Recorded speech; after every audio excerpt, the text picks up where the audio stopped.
Shalom, amada igreja. Hoje estou trazendo uma palavra que muitas vezes isso confronta um pouco cada um de nós, no exato momento no qual muitas vezes nós passamos. Não sei quem de vocês, quem aqui não passa por dificuldade nenhuma? Quem não tem dificuldade nenhuma pode levantar a mão. Aleluias, glória a Jesus. Quem não está passando por dificuldade nenhuma na vida? Aleluias, hein? Glória a Jesus. Porque é exatamente essa palavra que eu trazer nesta manhã para vocês, né? Transformando as pedras em bênçãos, amém? Porque muitas das vezes, no nosso caminhar, no dia a dia, no momento que passamos, muitas das vezes nós nos sentimos sobrecarregados, perseguidos, muitas vezes sentindo que estamos andando sem rumo. Às vezes nós estamos andando e falando assim: poxa, tem uma pedra dentro do meu sapato. Sempre tem alguma coisa atrapalhando, sempre tem alguma coisa impedindo de caminharmos. Seja em qualquer área da nossa vida, seja na nossa vida espiritual, seja no nosso trabalho, seja mesmo dentro do nosso próprio casamento, mesmo dentro do nosso próprio coração. Criamos dúvida, criamos barreiras, criamos dificuldades. E muitas das vezes nós, no momento de dificuldade, nós queremos simplesmente que Deus cuide de tudo. Uma vez eu ouvi de uma pessoa falando assim, que quando Deus não muda as coisas, Ele muda o que está dentro de nós. Ele muda a cada um de nós, amém? E muitas das vezes nós oramos: Deus, muda isso aqui, Deus transforma isso daqui. E Deus não vai simplesmente mudar uma coisa por causa da gente. Deus não vai mudar a cor do céu porque nós pedimos que ele seja azul ou seja verde. Deus não vai mudar a circunstância, Deus não vai mudar o seu chefe, Deus não vai mudar o seu trabalho de lugar. Deus vai mudar cada um de nós devido às circunstâncias, amém? E muitas vezes nós tentamos na nossa vida darmos reparozinhos, tentamos consertar as nossas vidas, mas o que Deus quer que nós fizemos é reiniciar e fazer algo novo em nossas vidas. Que muitas das vezes nós queremos: isso aqui está estranho, vamos passar um pincelzinho aqui, está tudo certo. A ponta da vara quebrou, vamos passar um espaladrapo aqui, meter uns negócios aqui, vai dar tudo certo. Muitas das vezes pensamos dessa forma. E muitas das vezes a melhor coisa que nós temos que fazer é transformar as nossas vidas. Não repararmos certas áreas da nossa vida. Temos que transformar as nossas vidas, amém?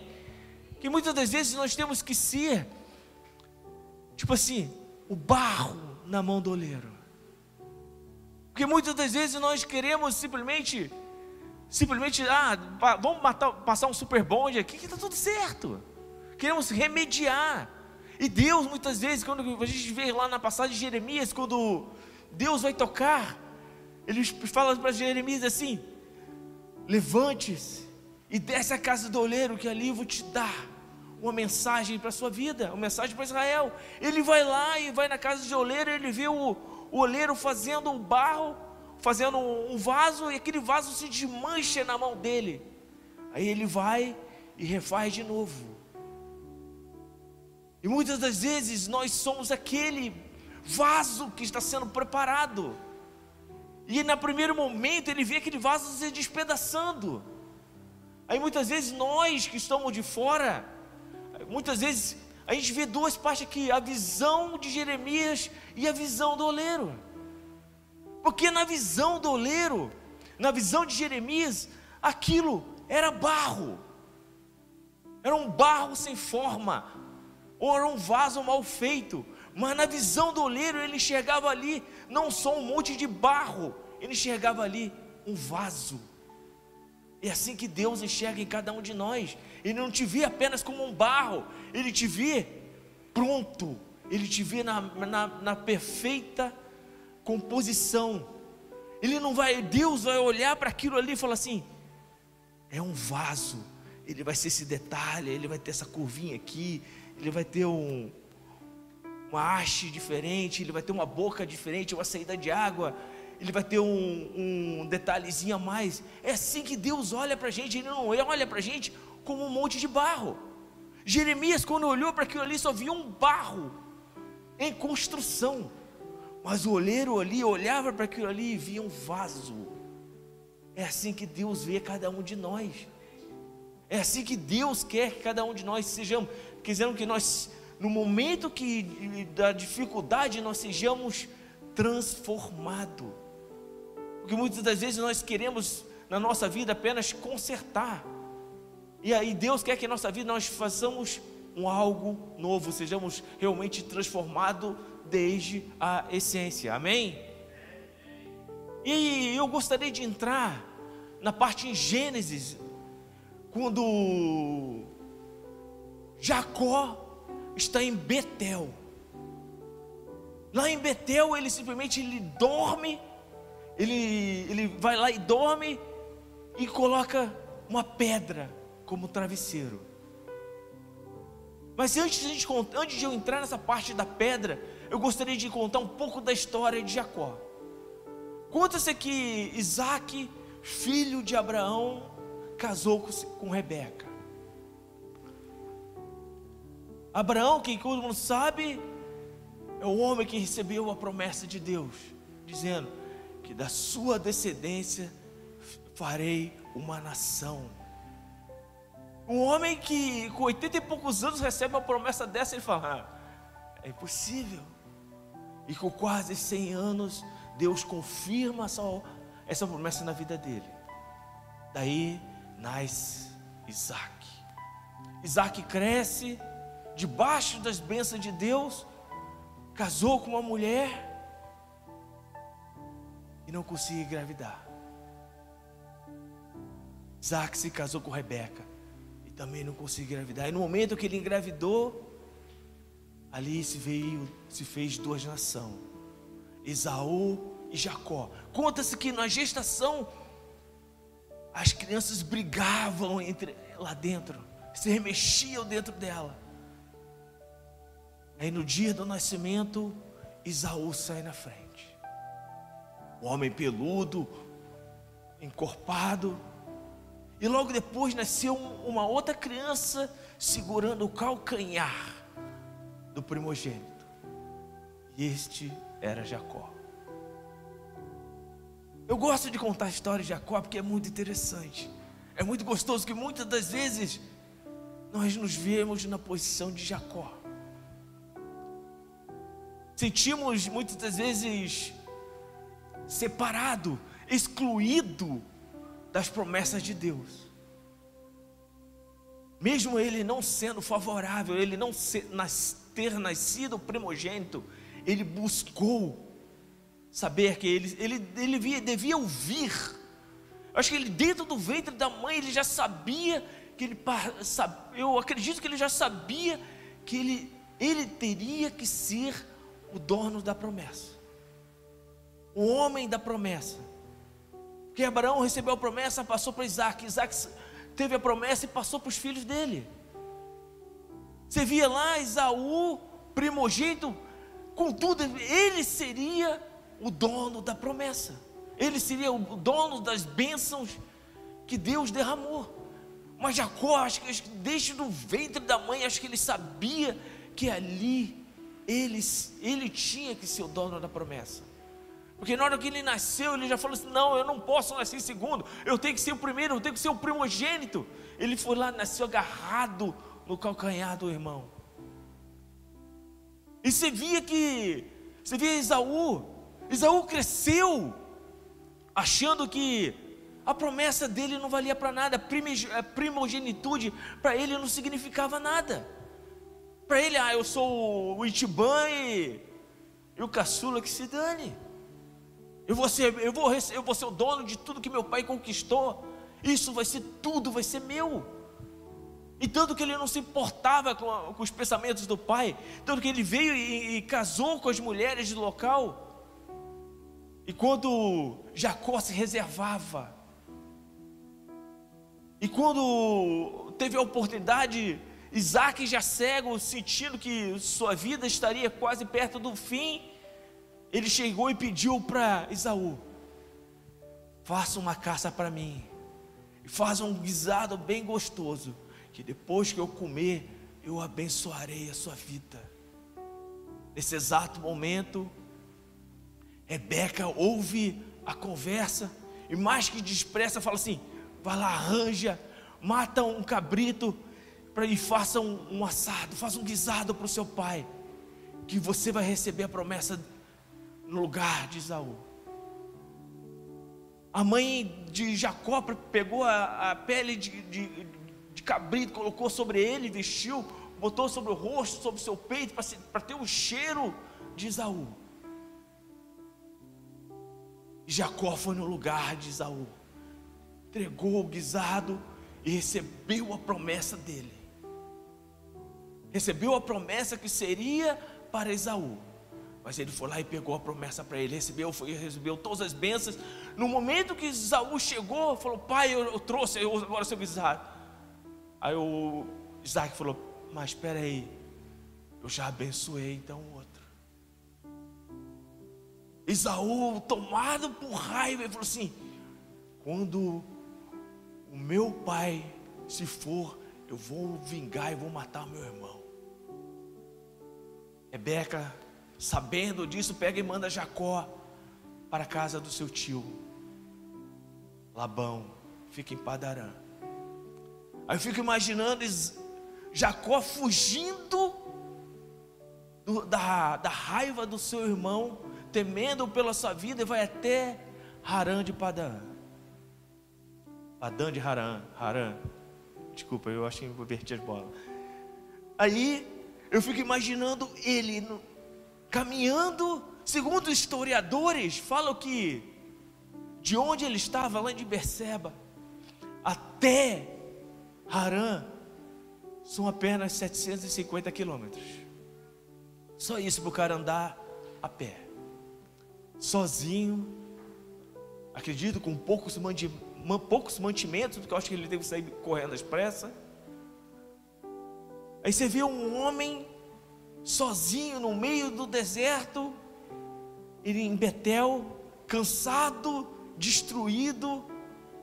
Ele, onde só tem pedra, ele pega uma daquelas pedras e se deita nele, usa aquela pedra como travesseiro.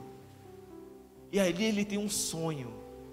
Ele tem um sonho que daquele lugar saiu uma escadaria que vai até o céu, onde ele via anjos subindo e descendo. Ele viu o trono. Ele acordou dali, e dali ele percebeu que aquele lugar era o lugar de Deus, aquele lugar. Aí dali ele teve forças para continuar, e foi até a casa Mas aí eu gostaria de parar a história exatamente aí. É que exatamente quando a gente fala, é transformar as pedras, as nossas pedras, em bênção.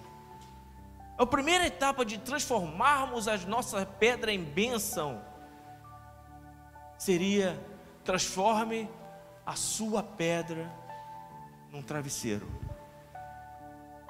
Como assim transformar a sua pedra? Transformar a minha dificuldade, as minhas tempestades, as minhas dificuldades num travesseiro.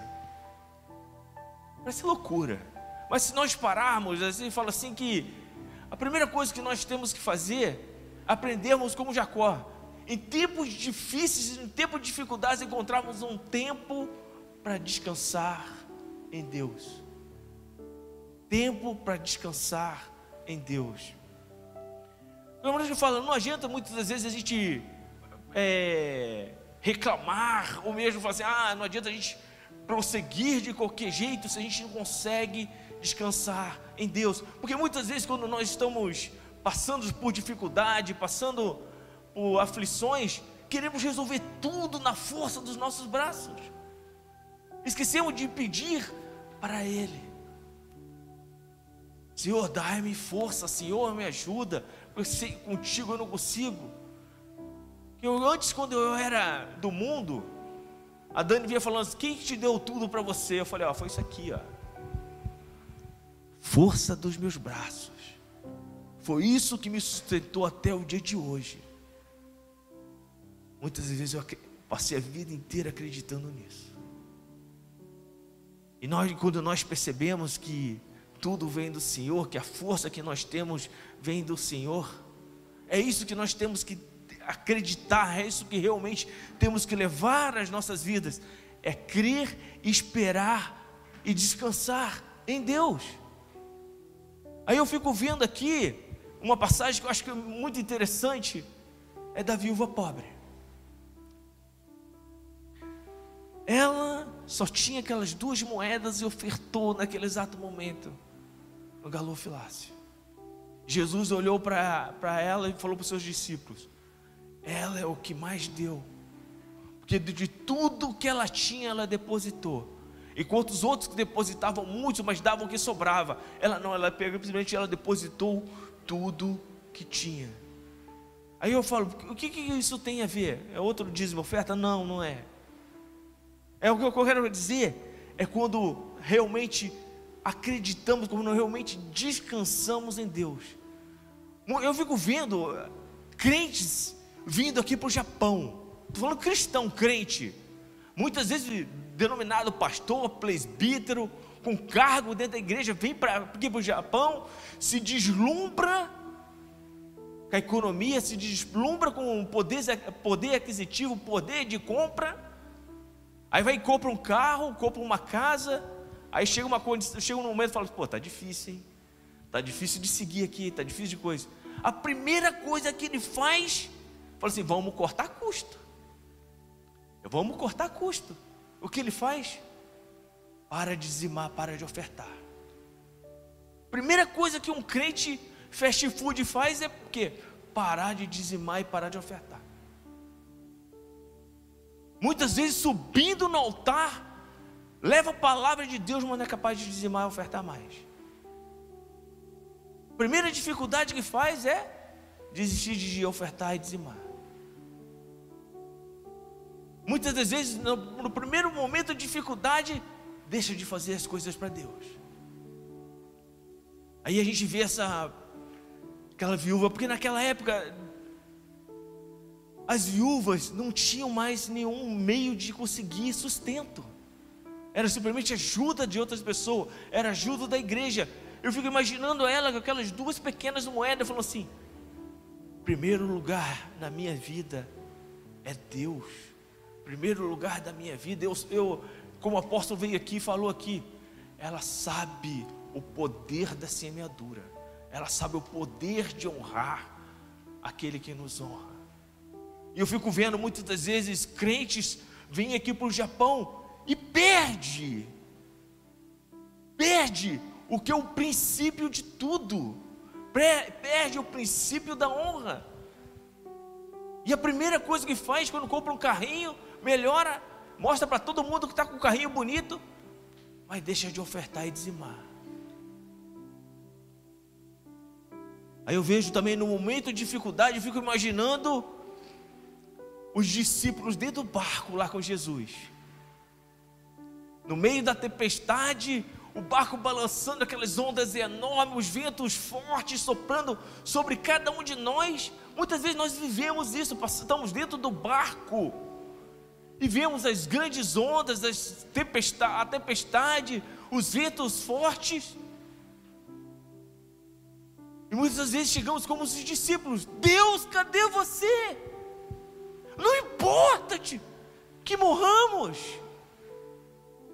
Muitas das vezes as nossas ações são assim.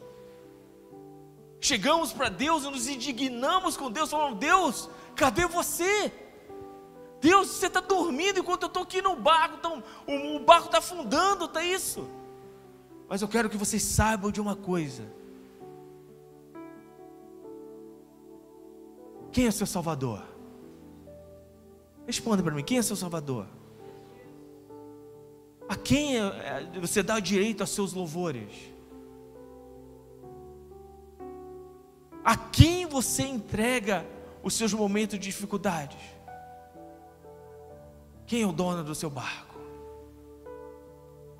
Meu irmão, eu fico imaginando, se Jesus estava deitado ali dormindo, no momento de aflição, é porque ele sabia que não precisava. Às vezes o momento de silêncio não quer dizer que ele não está presente. No momento de maior dificuldade na nossa vida, não quer dizer que ele está presente. Ele sabe que nós chegaremos do outro lado. Amém? É isso que nós temos que ser no momento de maior dificuldade. Às vezes a gente fala, poxa, cadê Deus? No momento de silêncio, Deus está ali sabendo, vocês chegarão do outro lado. Amém? É realmente acreditar em Deus, descansar em Deus. Eu falo, no momento de maior dificuldade minha, no momento de maior tribulação, foi em 2018. Quebrei meu joelho, fiquei 8 meses internado. Logo depois eu vi meu pai ser internado, meu pai passar por cirurgia. Tempos depois o meu pai faleceu. Eu podia ter dito para Deus, me afastar, dizendo, Deus, cadê você? No momento de maior dificuldade minha, eu falei, Deus, em Ti eu confio. Eu me lembro no dia anterior do falecimento do meu pai, eu orei para o meu pai e falei assim, Deus, o meu coração é que cure meu pai, mas que seja feita a sua vontade. No dia seguinte meu pai faleceu. Momento nenhum eu culpei Deus por causa disso.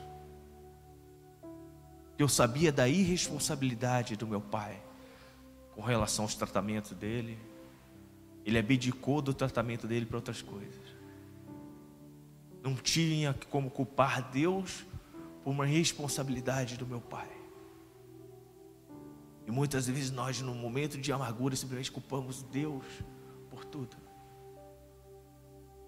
No momento de maior, o ano de maior dificuldade minha, foi o ano que eu mais me aproximei de Deus.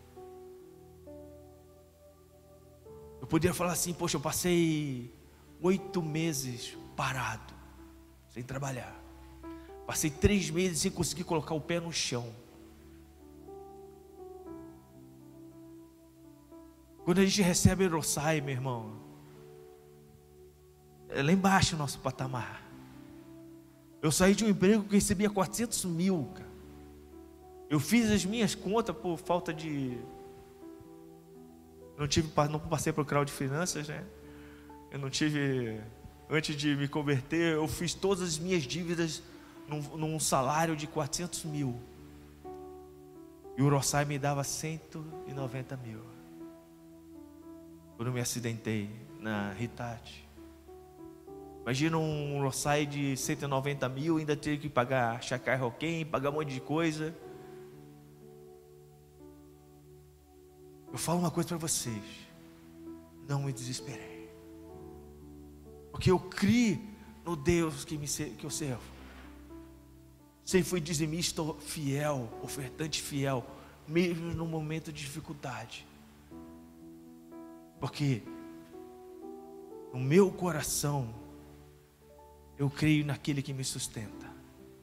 Eu falo assim, no momento de maior dificuldade, eu descansei em Deus. Passamos apertado? Passamos. Mas eu falo uma coisa para vocês, nada me faltou. Eu creio que no momento que vocês descansarem em Deus e crer no Deus que vocês servem, nada faltará. Não faltará azeite no jarro, nem farinha na botija na vida de vocês. Deus fará prosperar. Amém? Eu falo no momento de dificuldade, no momento de gritarmos para Jesus, Jesus, não te importa que morremos. É saber que nós chegaremos do outro lado. Amém? Segunda parte: transforme a sua pedra num sonho. É estranho. Você viu Jacó deitado naquela pedra, ele sonhou. Aquela primeira pedra foi o primeiro degrau para o céu, para a escada do céu. Muitas vezes você fala assim: poxa, o que eu tenho que aprender? Por que isso está acontecendo comigo? Por que isso está acontecendo na minha vida? Por que está adoecendo? Por que está acontecendo essas coisas? Porque às vezes o carro bateu em mim. A gente começa a fazer perguntas aleatórias, disparando perguntas para todos os lados. E essa pedra que está acontecendo, meu irmão, vai servir para te moldar, vai servir para você crescer, vai servir para você te transformar em algo melhor, transformar a sua dificuldade num sonho. Muitas das vezes nós estamos num momento de dificuldade, é a hora que saem os maiores empreendedores. Você vê a história de Honda, um japonês que tinha uma fabriquinha, aí veio um terremoto, quebrou, acabou com ele. Teve outro negócio, quebrou com ele. Várias outras circunstâncias acontecendo e destruindo o negócio dele. Aí ele fez o que? Ele não tinha mais como ir de carro para consertar as coisas, para fazer as coisas. Ele pegou uma bicicleta e colocou um motorzinho na bicicleta. E aquilo ali, às vezes as pessoas vendo aquilo ali falam assim: poxa, eu quero um negócio daquele ali também. E hoje você vê aonde esse homem chegou, aonde o Honda chegou, se tornou um dos maiores no mercado de automobilismo e motocicletas. No momento de dificuldade, ele transformou aquela pedra em algo muito maior. E muitos de vocês pode estar passando. Eu vejo muitos brasileiros aqui no momento de dificuldade abrindo seus próprios negócios. Às vezes você fala assim: poxa, mas eu não tenho um espírito de empreendedor. Beleza, mas imagina a sua vida: poxa, aconteceu isso de ruim na minha vida, aconteceu aquilo de ruim na minha vida, eu fui. Mas eu falo uma coisa, meu irmão: tudo que tu faz, tudo que Deus te coloca na prova, meu irmão, é para você ser aprovado, para você poder crescer, para você ser transformado. Porque eu falo muitas vezes: uma derrota hoje é uma vitória para você amanhã. E essa vitória que você teve vai servir de testemunho, vai servir de um suporte para uma outra pessoa. O seu testemunho pode transformar vidas de outras pessoas. O que um momento para você parecia ser uma pedra, vai te transformar numa armadura, vai te formar em algo mais forte na vida de vocês. Meus irmãos,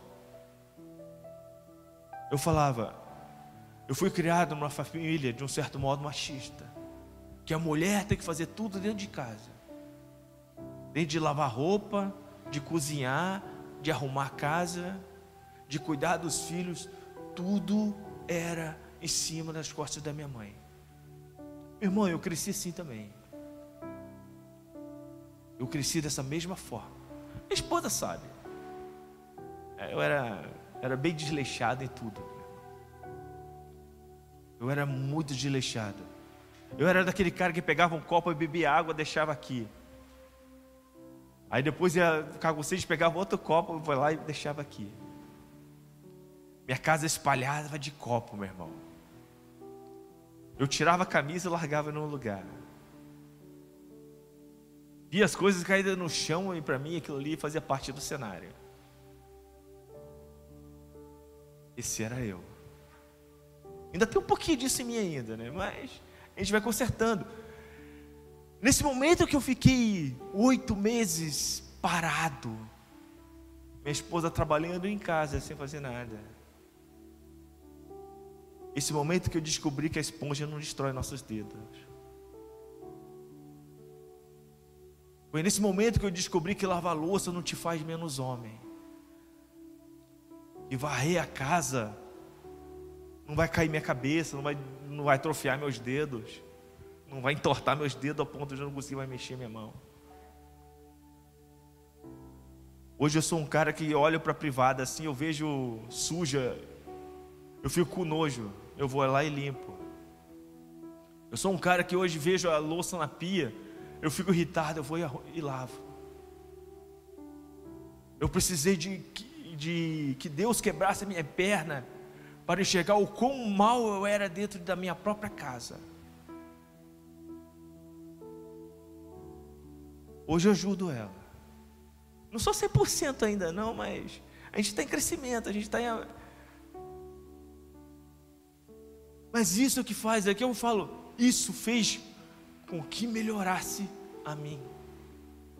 Eu precisei ser marcado como Jacó, arrebentar a coxa esquerda para ser transformado, para ser mudado de nome. E muitas vezes isso acontece, no momento de maior dificuldade na minha vida, eu me transformei numa outra pessoa. É isso que nós temos que pegar no momento de maior dificuldade, é que diante de Deus falando assim, você tem que ser transformado nisto. Você tem algo para aprender. Eu não sei esse tempo que o Maurão passou um mês longe da Sofia, mas alguma coisa ali ele aprendeu. Alguma coisa ali mudou. Não pode estar 100%, mas alguma coisa ali mudou. Eu garanto que ele não é mais o mesmo. Eu demorei 8 meses para entender isso. Já se passaram 2 anos desde o meu acidente. Eu não parei de ajudar minha esposa desde então. Mas eu falo uma coisa, meu irmão, tudo na minha vida mudou. Meu relacionamento com a minha esposa mudou. Nós estamos num passo melhor. A gente brigava quase todo dia, meu irmão. Era treta quase, era fight quase todo dia, meu irmão. Eu sei quantas vezes eu a fiz chorar. Eu sei disso.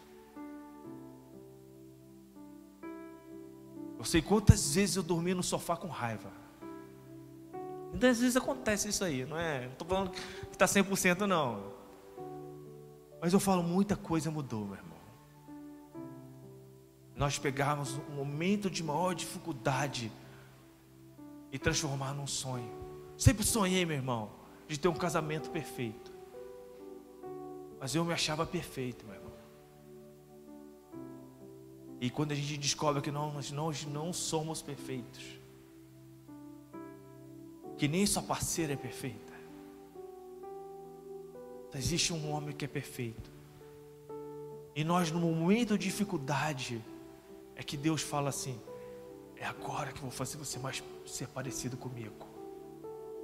É nesse momento que Jesus fala: é agora que você vai ficar cada vez mais parecido comigo. Porque a gente só sabe o quão é ruim em nós quando nós somos confrontados no nosso eu, no nosso pecado. Meu irmão, eu me senti impotente. Eu me senti impotente quando eu fiquei 8 meses parado, meu irmão. Você vê sua esposa saindo todos os dias para trabalhar, tendo que fazer comida, tendo que cuidar da sua filha, tendo que fazer as coisas dentro de casa. E eu sentava na minha casa, passava o dia inteiro vendo vídeo, cara. Passava o dia inteiro vendo filme. Aí depois a mulher chegava em casa com aquela cara de felicidade, né? Parece um bulldog quando come ração, cara. Babando com aquela cara de ruim, cara. E fala assim: por que essa cara de ruim? Muitas vezes nós somos cegos, cara. Nós não enxergamos o trabalho da esposa. Não enxergamos as coisas que as esposas fazem dentro de casa. Eu não enxergava. Aí ela vinha, eu olhava em casa aquela bagunça e eu lá sentado no sofá, vendo vídeo. Aí eu olhei a cara dela: o que foi? Aconteceu alguma coisa no seu trabalho? É, meu irmão, é sério. E nós temos que falar assim, poxa, o que eu estou fazendo? Tá certo que eu precisei de alguns cutucando, né, cara? Eu precisei de alguém, a voz assim, né, dizendo, vai lavar a louça. Você passa o dia inteiro aqui em casa e não faz nada. Isso é verdade, meu irmão, eu não fazia nada. Aí me serviu para alguma coisa, me serviu para me transformar numa pessoa melhor. Eu falo, não sou 100% ainda. Não chego nem aos 70% ainda, mas a gente vai em construção. Eu comecei a entender que eu falo, ela era minha parceira, cara. Mas eu era parceiro dela. Eu não era. Eu era daqueles cara, venha a mim, ao meu reino, que seja feita toda a minha vontade. Eu era assim. E a gente percebe que casamento não é só eu em primeiro lugar. A gente descobre que num relacionamento, um apóstolo uma vez falou assim, do segundo maior mandamento que Jesus nos deu é amar ao próximo como a ti mesmo. Falou, legal essa passagem. Aí ele me fez enxergar de uma forma diferente, uma forma mais profunda. Você se ama tanto de chegar em casa do trabalho e deitar no sofá e fazer essas coisas. Eu me amo ao ponto que eu preciso chegar em casa e descansar. Imagina se a tua esposa fizesse a mesma coisa. Chegasse em casa e descansasse. Não sairia janta, a casa bagunçada, as filhas sem tomar banho. Mais ou menos isso. Se não houver parceria, se não houver... Aí que eu entendi que se eu não ajudar ela, se eu não amar, porque muitas vezes a gente quer as coisas, mas nós temos que amar a nós, ao próximo, como a nós mesmos. Então, quer dizer, se eu tenho o direito de descansar, ela também tem. E isso eu aprendi. No momento que eu precisei ser marcado. Eu tenho uma cicatriz que vai daqui até aqui embaixo. E até hoje eu manco por causa dessa cicatriz. Mas isso me faz lembrar do cara ruim que eu era. Jacó também. No momento que ele brigou com Deus em Peniel, ele foi marcado. Naquele dia, Deus trocou o nome dele de usurpador para Israel.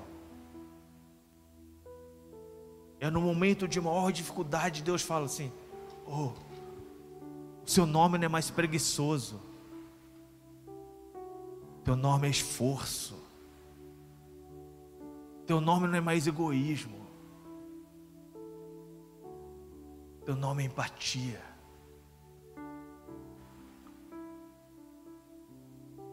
Teu nome não é mais bagunçado. Teu nome é organização. Teu nome não é mais fracasso. O teu nome é sucesso. No momento de maior dificuldade, você vai ser marcado por Deus. E Deus vai mudar o seu nome a partir daquele dia. Amém? Transforme as suas dificuldades em sonhos. Eu sempre sonhei ter uma família perfeita, mas eu não fazia a minha parte. Então cada um possa ver onde está seu sonho, o que você sonha da sua família, o que você sonha do seu trabalho, o que você sonha do seu ministério. Sonhe. Porque uma vez um homem disse para mim, está bem ali: um homem sem sonho é um homem morto. Um homem que não é capaz de sonhar, ele já morreu. Ele já está morto e não sabe. Então, meu irmão, se Deus te colocou um sonho, luta por ele. Pode ter pedras no seu caminho, mas transforma essa pedra no primeiro degrau que te leva para um lugar mais alto. Amém? Terceiro lugar, transforme a sua pedra num altar. Diz que quando Jacó acordou, ele pegou aquela pedra, ele falou assim: essa foi a pedra. Ele foi lá, fez um altar e derramou óleo sobre ele. Eu falo muitas vezes no momento de dificuldade, meu irmão, a primeira coisa que fazemos é orar, entregar para Deus. Porque não adianta a gente remediar, não adianta a gente falar assim: no momento de dificuldade nós fazemos o quê? Vamos trocar. Troca de esposa, troca de trabalho, troca de lugar, troca de cidade, troca até de Deus. E o que nós temos que fazer é trocar aqui, está aqui dentro. É Deus nos marcar e tirar aquilo que não é dele e pegar um outro nome. Eu não sou mais isso. Eu não sou desilusão, eu sou esperança. Eu não sou fracasso, eu sou sucesso. Eu não sou mais filho do mundo, eu sou filho do Altíssimo. Amém? Que muitas das vezes nos problemas que temos, a primeira coisa que deixamos de fazer é orar. E na escola de líder, o AP falou assim: no momento de dificuldade, a primeira coisa que o crente faz é se distanciar de Deus.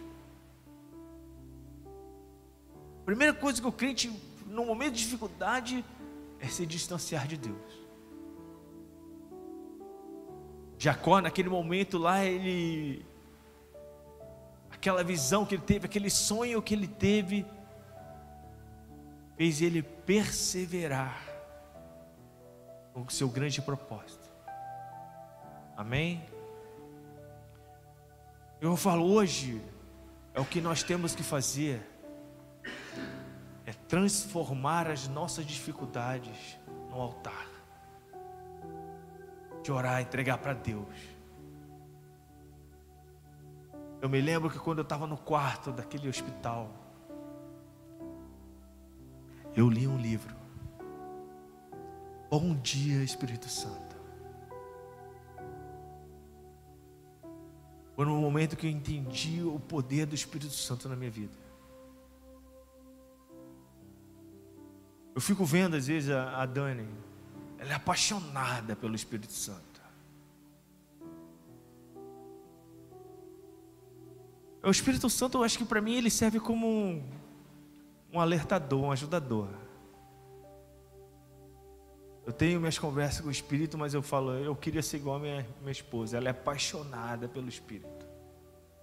Ela adora todos os louvores que falam do Espírito Santo. Esse aqui é o meu louvor. Eu sou um cara que, tipo exemplo, eu já falei para vocês, eu sou igual um rinoceronte onde eu passo, cara. Eu vou batendo, vou esbarrando em tudo, cara. Eu não presto muita atenção nas coisas em volta. Esses dias eu vim aqui, na sexta-feira, eu vim lavar a igreja aqui. Aí estacionei o carro da minha esposa ali lá na frente, onde está estacionado agora aqui. Aí quando eu estou lavando, estou arrumando aqui, veio um cara lá e coloca uma raiz ali. Aí o Henry ali falou assim: é o carro da P, a P está aí. Eu falei: não é a P que está aí não, é os caras dali. Beleza. Aí entrei no carro, vim embora e meti a ré, cara. Eu esqueci do carro que estava ali atrás. Eu fui manobrar, aí escutei aquela voz: para! Porque eu estava olhando no retrovisor do lado de cá e não via nada. Aí escutei aquele: para! Eu falei: brequei assim. Na hora que eu olhei, meu irmão, a raiz atrás de mim, cara. Acho que eu parei isso aqui do carro do cara. Eu parei por isso aqui. Se não foi menos. Eu só sei que eu estava aqui dentro de mim. Obrigado, Espírito. E a Dani falou: você não vai agradecer ele não? Eu falei: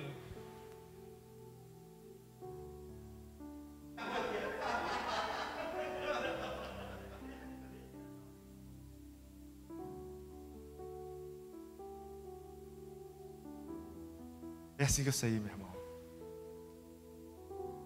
Que não foi uma vez, 2 vezes que Ele me salvou, não, foram várias vezes. É isso que nós temos que fazer, meu irmão. Acreditar naquele. Transformar as nossas pedras em bênção. Eu sei que eu tenho muita dificuldade em várias áreas da minha vida. Tive muitas pedras no meu caminho. Muitas pedras me afastaram de Deus. Mas hoje eu posso glorificar a Deus por estar aqui, passando a mensagem de Deus para a vida de outras pessoas. Que a palavra que muitas vezes vem no meu coração, que sirva para ativar o coração de outra pessoa. Essa é a vontade, essa é o que me faz eu subir aqui. Eu não tenho aquele negócio, eu quero subir no altar e ser aplaudido. Porque quando uma palavra vem até mim, é porque essa palavra me machucou primeiro. Eu nunca prego uma palavra que fala, isso aqui vai ser para tal pessoa, isso aqui vai ser para tal pessoa. Não, essa palavra é para mim primeiro.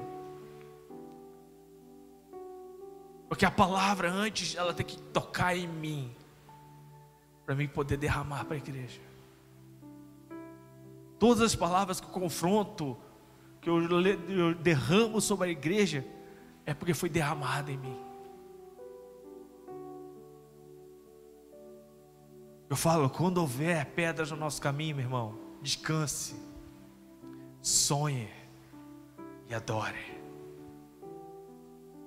Imaginando Jacó sozinho naquele lugar, sabendo que o percurso que ele tinha que andar era mais aproximadamente 750 quilômetros. Eu vou de avião, né? Jacó pensou, né? Não, foi a pé, sozinho, passando frio, passando calor. Porque eu acredito que ele não teve a Shekinah em cima dele, não teve a cortina de fogo durante a noite.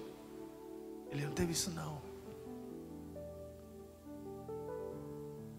Ele foi fugindo do maior medo dele, de ser morto.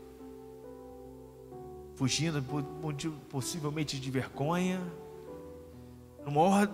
Acho que no momento de maior desastre da vida dele, na maior dificuldade da vida dele, foi quando Deus apareceu para a vida dele, através de sonho, mas que fez ele voltar naquele local.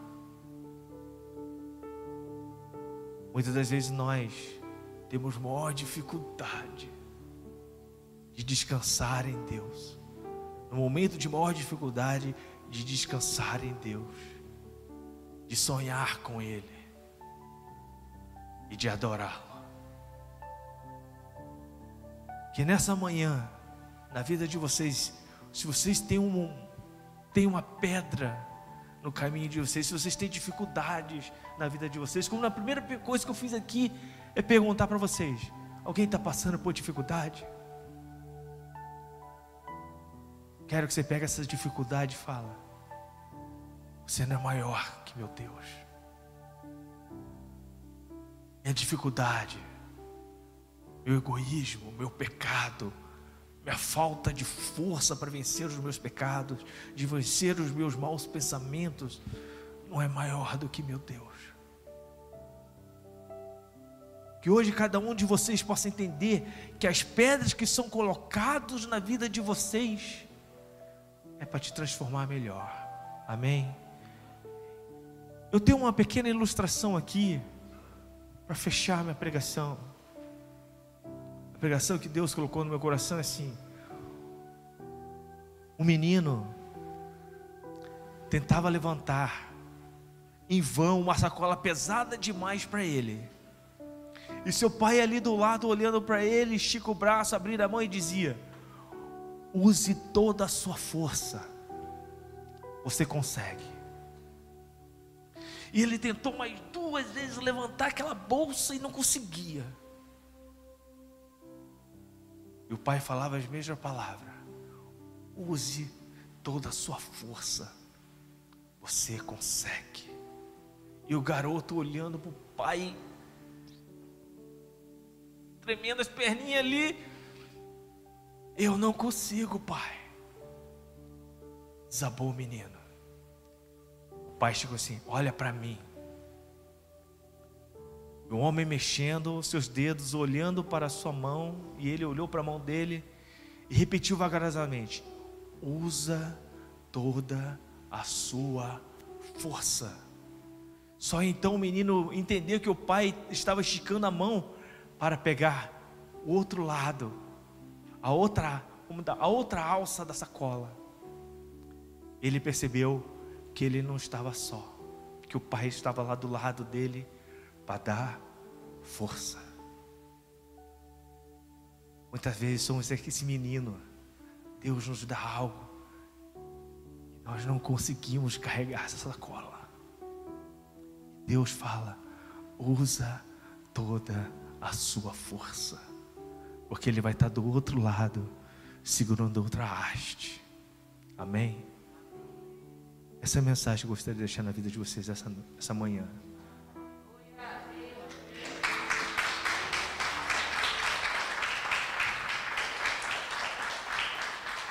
Transforme as suas pedras em bênção. Amém? Aleluia.